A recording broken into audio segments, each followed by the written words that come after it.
So I still need to bring this header down, and I got to do something about this layout because this is supposed to be somehow positioned over here. Now, well, for one, I'm starting to think that this isn't going to work out because this layout, this text is going to be unique for each category over here. So I'm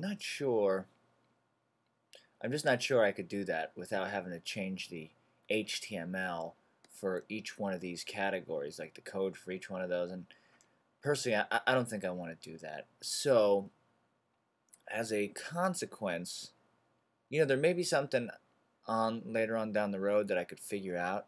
But for right now, instead of me totally getting rid of this whole, just getting rid of the code completely, what I think I'm going to do is go into CSS. Now this is my category title div, and if I just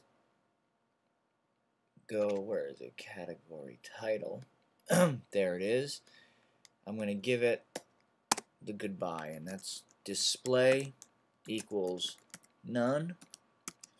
And well, sorry layout, that's just the end of it. I'm not going to leave it in there if I ultimately just don't find any which way to use it.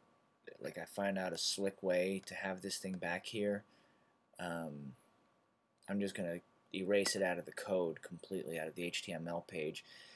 I don't know, I kind of liked it. It was kind of a way to keep you in this category so you knew where you were.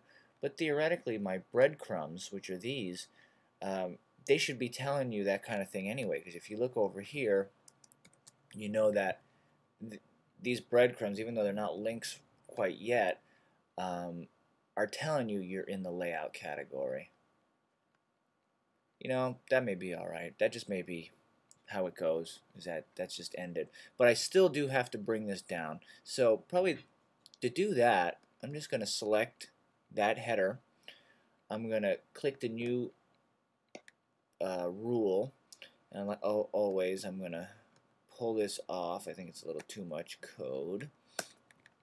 And so now I've selected, it's a descendant selector, so pound site title space H1 because it's targeting the header tag in that section. And what do I need to bring that down? I basically need margin. So I'll go to box and unselect same for all and put a top margin. Why don't I give it like 3 M's? Oh, that's quite a bit. Well, I'll leave it. I'm going to change this later anyway, depending on what kind of graphic I get up top over there. Alright. Okay. You know what? You know what I could do for this thing too? In my design, this is a little bit to the left, and over here it's just directly under.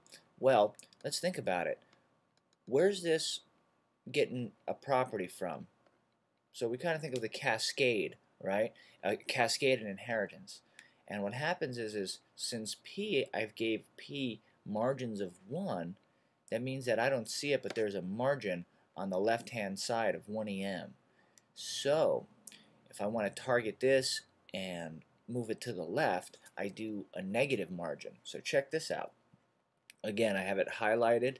I go to the property pane over here, and it has it selected. I get rid of that container. I hit OK, and when I go to my box for a margin, why didn't I put -1 EM, which kind of cancels out. Look at that, cancels out what P's given it. And I'm going to save. Well, it'll save it once I go to preview it. All right. So